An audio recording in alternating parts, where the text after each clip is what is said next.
Hi students, ഈ ക്ലാസ്സിൽ നമ്മൾ വാട്ടർ റിസോഴ്സസിൻ്റെ ബാക്കി പോർഷനാണ് നോക്കുന്നത്. So what are the water resources in India? ഇത്രയും നേരം നമ്മൾ കഴിഞ്ഞ ക്ലാസ്സിൽ പഠിച്ചത് ജനറൽ റിസോഴ്സസിനെ കുറിച്ചുള്ള കാര്യങ്ങളായിരുന്നു. അപ്പം എന്തൊക്കെയാണ് ഇന്ത്യയിലെ വാട്ടർ റിസോഴ്സസ് എന്ന് പറയുന്നത്? So India receives an annual precipitation of about 4,000 kilometer cube including the snowfall. Out of this, monsoon rainfall is of the order of 3,000 kilometer cube. ഇത്രയും നേരം നമ്മൾ പഠിച്ചത് മില്ലിമീറ്റർ അങ്ങനെയുള്ള ഒരു ഇതിലായിരുന്നു. ഇത് ടോട്ടൽ വോളിയം ആണ് പറയുന്നത്. സോ കിലോമീറ്റർ ക്യൂബിലാണ് വരുന്നത്. Rainfall in India is dependent on the southwest and northeast monsoons, on shallow cyclonic depressions and disturbances, and on the local storms. അപ്പം എന്തൊക്കെയാണ് ഇന്ത്യൻ റെയിൻഫോൾ ഡിപ്പെൻഡ് ചെയ്തിരിക്കുന്നത്? മേജർ ഡിപ്പെൻഡൻസ് വരുന്നത് south west മൺസൂണിലും north east മൺസൂണിലുമാണ്. അതുകൂടാതെ നമുക്ക് വരുന്ന shallow cyclonic depressions, ന്യൂനമർദ്ദം എന്ന് കേട്ടിട്ടില്ലേ, അതാണ് സംഭവം. Then and disturbances and on the local Storm, ഏതെങ്കിലും രീതിയിലുള്ള കൊടുങ്കാറ്റോ അങ്ങനെ എന്തെങ്കിലുമൊക്കെ വരുവാണെങ്കിൽ നമുക്കിവിടെ മഴ കിട്ടും. ഇതൊക്കെയാണ് ഇന്ത്യയിലുള്ള മേജർ റെയിൻഫോളിൻ്റെ അല്ലെങ്കിൽ റെയിൻഫോൾ ഡിപ്പെൻഡ് ചെയ്യുന്ന factors. Its special distribution varies from less than 100 mm per annum in Rajasthan. രാജസ്ഥാനിൽ ഒരു വർഷം കിട്ടുന്ന മഴയുടെ അളവാണ് 100 mm to about 11,000 millimeter per annum in Cherrapunji of Meghalaya. Okay, അപ്പോൾ അത്രത്തോളം വേരിയേഷനാണ് എന്ത് റെയിൻഫോൾ ഡിസ്ട്രിബ്യൂഷൻ ഇന്ത്യയിൽ ഉള്ളത്. The annual potential evaporation of the country is 1,771 mm. ഇത് കിട്ടുന്ന മഴയിൽ നിന്നും നമുക്ക് എവാപറേഷൻ വഴി നഷ്ടപ്പെട്ടു പോകുന്നത് 1,771 mm ആണ്. And it varies from A minimum of 1,239 mm in Jammu Kashmir to A maximum of 2,052 mm in Andhra Pradesh. അപ്പോൾ ഇവാപറേഷൻ ഏറ്റവും കുറഞ്ഞ സ്ഥലം എവിടെയാണ്? ജമ്മു കാശ്മീരാണ്. ഏറ്റവും കൂടുതൽ എവിടെയാണ്? ആന്ധ്രാപ്രദേശിൽ. So it is estimated that 1.952 into 10 raised to 11 meter cube of water is available out of a total precipitation of 4 into 10 raised to 11 meter cube. അപ്പം നമുക്ക് ടോട്ടൽ precipitation കിട്ടുന്നത് 4 into 10 raised to 11 meter cube ആണ് എങ്കിൽ അതിൽ 1.952 into 10 raised to 11 meter cube മാത്രമേ നമുക്ക് available വാട്ടറായിട്ട് ഉള്ളൂ. ബാക്കിയൊക്കെ ഏതെങ്കിലും രീതിയിൽ നമുക്ക് ഉപയോഗിക്കാൻ പറ്റത്തില്ലാത്ത അവസ്ഥയിലാണ് കിടക്കുന്നത്. So these water are harness both as surface and ground water. ഈ ഇത്രയുള്ള അവൈലബിൾ വാട്ടറിൽ നിന്നാണ് നമ്മൾ സർഫസ് വാട്ടറും ഗ്രൗണ്ട് വാട്ടറായിട്ടും നമുക്കത് എടുക്കാനായിട്ട് പറ്റുന്നത്. So the total utilisable water resource of the country are assessed as 1,086 kilometre cube. മൊത്തം ഉള്ളതിൽ നമുക്ക് യൂട്ടിലൈസബിൾ വാട്ടർ എത്രയാണ് എന്ന് ചോദിക്കുകയാണെങ്കിൽ ഇറ്റ് ഈസ് 1,086 കിലോമീറ്റർ ക്യൂബ്. അത്രയേ ഉള്ളൂ. മൊത്തം വോളിയത്തിൽ ഇത്രയും മാത്രമേ നമുക്ക് യൂട്ടിലൈസബിൾ വാട്ടറായിട്ട് അവൈലബിൾ ആയിട്ട് ഉള്ളൂ. ഓക്കെ, അപ്പോൾ ഇത്രയാണ് ജനറൽ കാര്യങ്ങൾ. ഇനി ഇന്ത്യയിലുള്ള സർഫസ് വാട്ടർ ഏതൊക്കെയാണ്? സർഫസ് വാട്ടറിൻ്റെ സോഴ്സസ് എന്തൊക്കെയാണ്? The surface water is provided by flowing water of rivers or from still water of tank, pond, lake or artificial reservoirs such as dam, barrage and diversionary bunds with different storage capacity.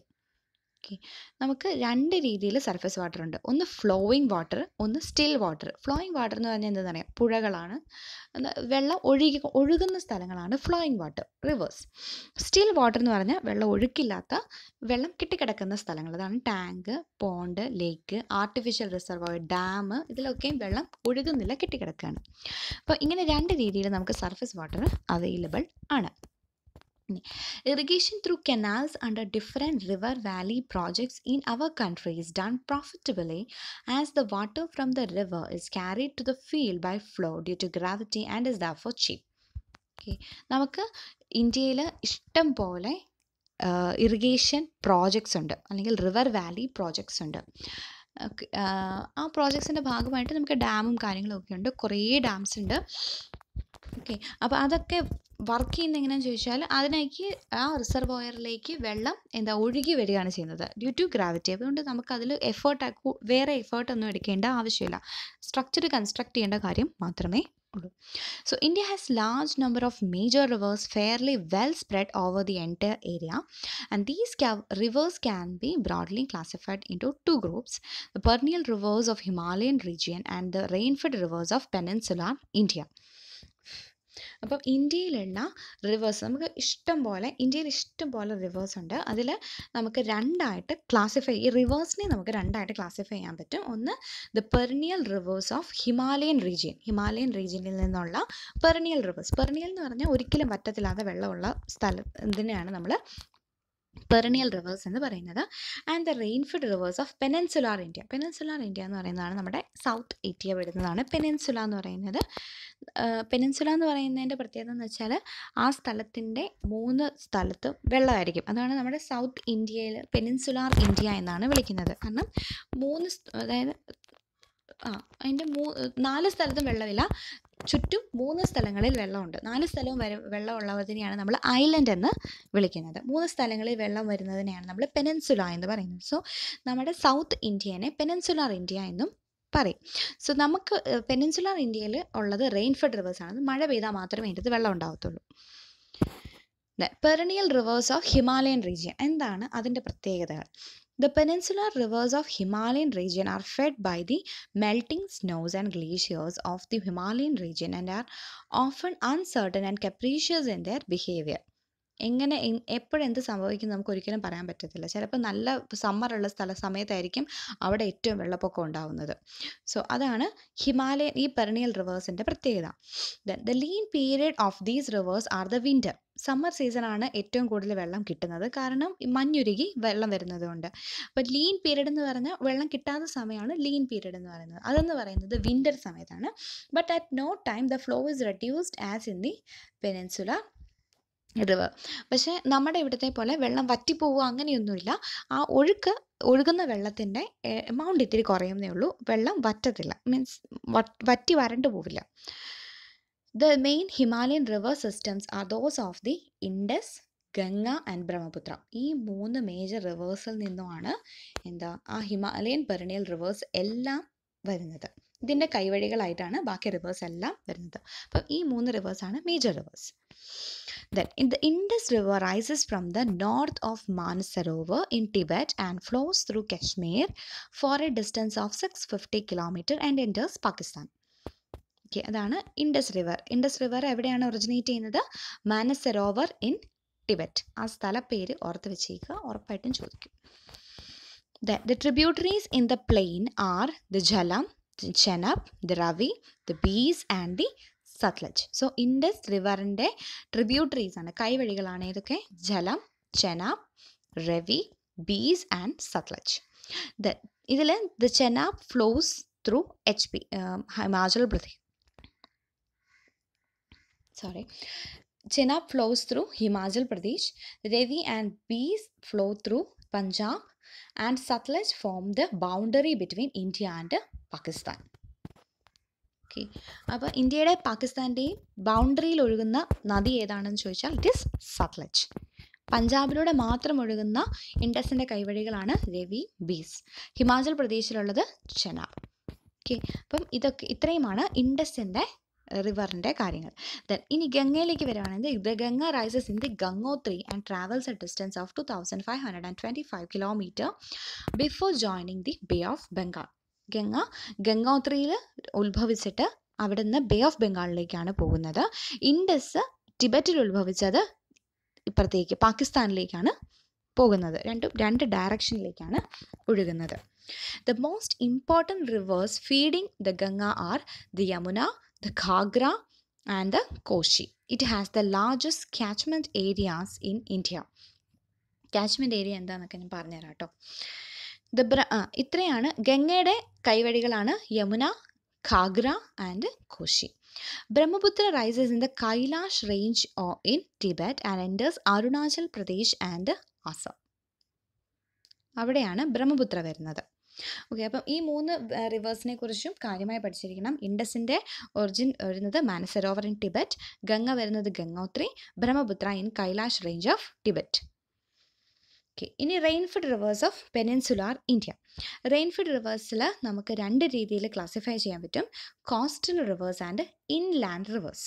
Coastal റിവേഴ്സും ഉണ്ട്. Coastal reverse എന്ന് പറഞ്ഞാൽ കടലിനോട് ചേർന്നുള്ള ഭാഗങ്ങളിൽ ഒഴുകുന്നതിനെയാണ് coastal reverse എന്ന് പറയുന്നത്. Inland എന്ന് പറഞ്ഞാൽ ഉൾനാടുകളിൽ ഉള്ളത്. So the coastal reverse R comparatively small streams. ചെറിയ സ്ട്രീംസ് ആയിരിക്കും. About 14% of the country water resources R contained in them. The inland rivers are of great antiquity. Those flowing westwards, അതായത് inland റിവേഴ്സിലാണ് നമ്മൾ കൂടുതലായിട്ടും നമ്മുടെ നദികൾ എന്ന് പറയുന്നതെല്ലാം തന്നെയും ഇൻലാൻഡ് റിവേഴ്സ് ആണ്. അപ്പോൾ അതിൽ വെസ്റ്റ്വേർഡ് ഫ്ലോ ചെയ്യുന്ന, അതായത് വടക്കോട്ട് ഒഴുകുന്ന രണ്ട് നദികളാണ് നർമ്മദ ആൻഡ് ടാപ്പി. ടാപ്പി ആണേ, ടാപ്റ്റി അല്ല, ടാപ്പി.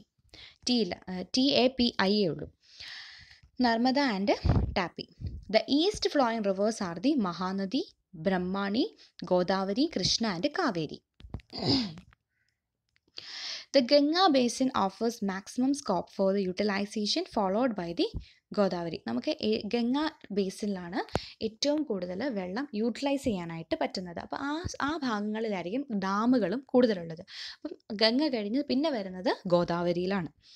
Even on full utilisation of surface flows in rivers, about 105 million hectare-meter will continue to flow to the sea and outside the country. ഇത്രത്തോളം നമുക്ക് സർഫസ് വാട്ടർ ഫ്ലോ ഒക്കെ ഉണ്ടെന്ന് പറഞ്ഞാലും ഏകദേശം 105 മില്യൺ ഹെക്ടർ മീറ്ററോളം വെള്ളം നമുക്ക് കടലിലേക്ക് അത് തിരിച്ചൊഴുകി പോവുകയാണ് ചെയ്യുന്നത്.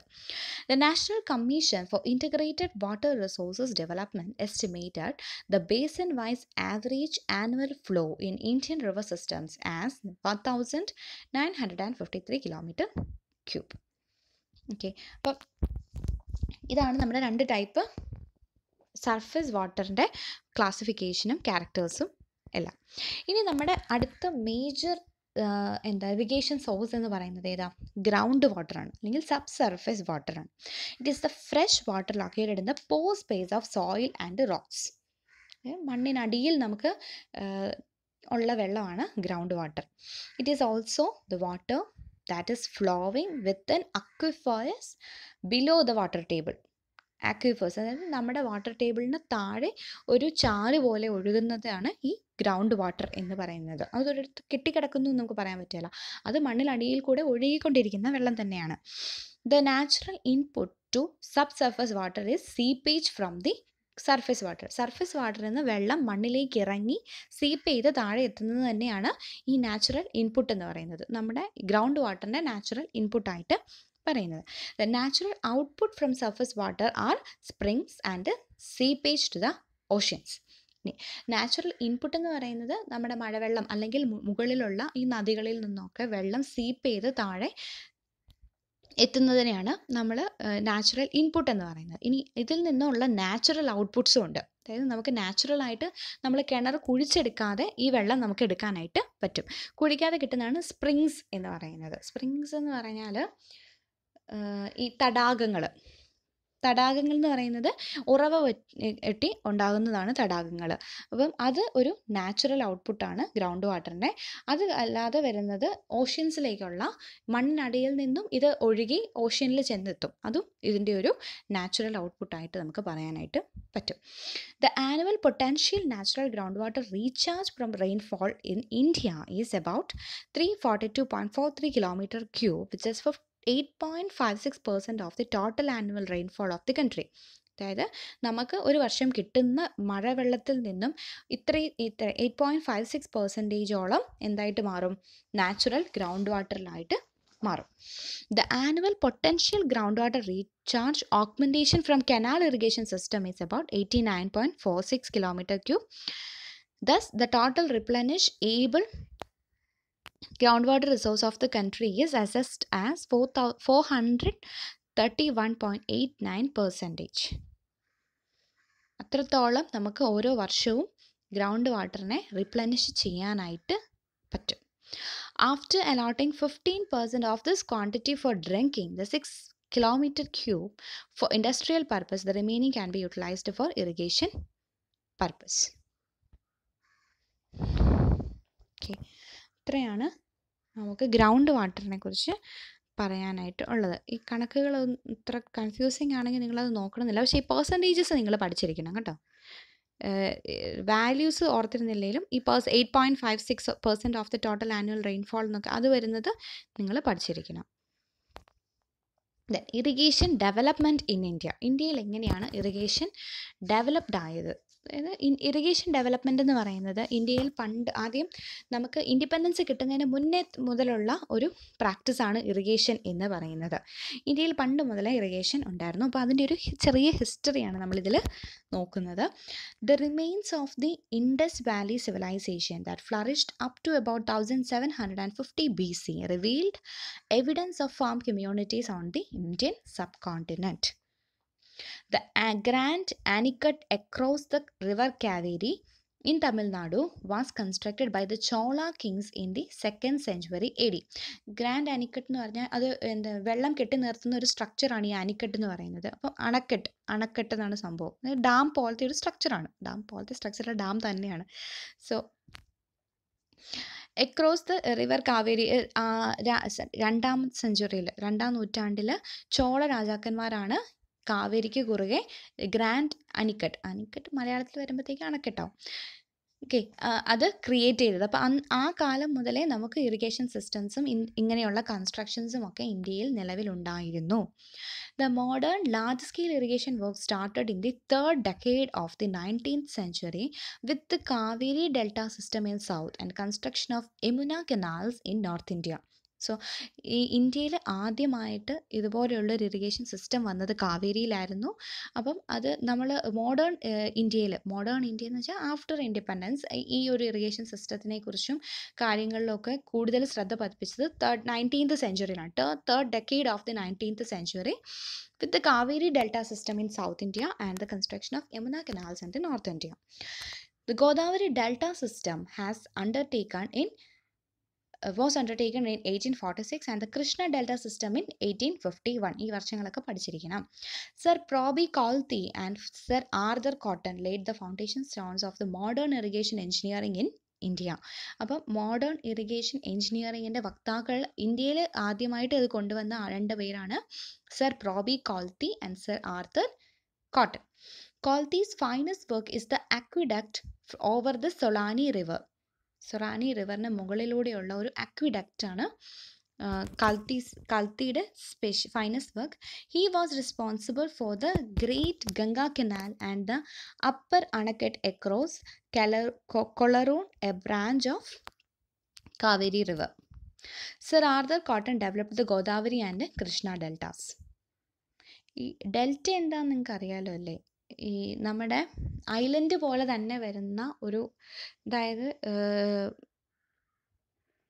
നദികളുടെ ഇടയിൽ ഉണ്ടാകുന്ന ചെറിയ ചെറിയ ഐലൻഡ്സ് ആണ് ഈ ഡെൽറ്റാസ് എന്ന് പറയുന്നത്. വളരെ ഫെർട്ടൈൽ ആയിട്ടുള്ള ലാൻഡ് ആയിരിക്കും, ബയോഡൈവേഴ്സിറ്റി വളരെ കൂടുതലുള്ള ഏരിയ ആയിരിക്കും ഈ ഡെൽറ്റാസ് എന്ന് പറയുന്നത്. അതായത് നദിയും കടലിലേക്ക് ചെന്ന് ചേരുന്ന സ്ഥലത്ത് ഉണ്ടാവുന്ന ചെറിയ ചെറിയ ലാൻഡ് പോലത്തെ ഏരിയാസാണ്, ഐലൻഡ് പോലത്തെ ഏരിയാസാണ് ഈ ഡെൽറ്റാസ് എന്ന് പറയുന്നത്. വെരി ഫെർട്ടൈൽ ആയിട്ടുള്ള ലാൻഡ് ആയിരിക്കും. കാരണം ഇതിൽ നിന്നുള്ള മണ്ണടിഞ്ഞുണ്ടാകുന്നതാണ്, അതായത് നദിയിൽ നിന്നുള്ള മണ്ണടിഞ്ഞുണ്ടാകുന്ന സ്ഥലങ്ങളാണ് ഈ ഡെൽറ്റാസ് എന്ന് പറയുന്നത്. വളരെ ഫെർട്ടൈലാണ്, ഫാമിങ്ങിന് വളരെ ഇതായിട്ടുള്ള ഏരിയയാണ് ഡെൽറ്റാസ് എന്ന് പറയുന്നത്. സോ അങ്ങനെയുള്ള ഡെൽറ്റ സിസ്റ്റംസ് ക്രിയേറ്റ് ചെയ്യാനായിട്ട് ഇറിഗേഷൻ ഡെവലപ്മെൻറ്റിൽ ചെയ്തിരുന്നു.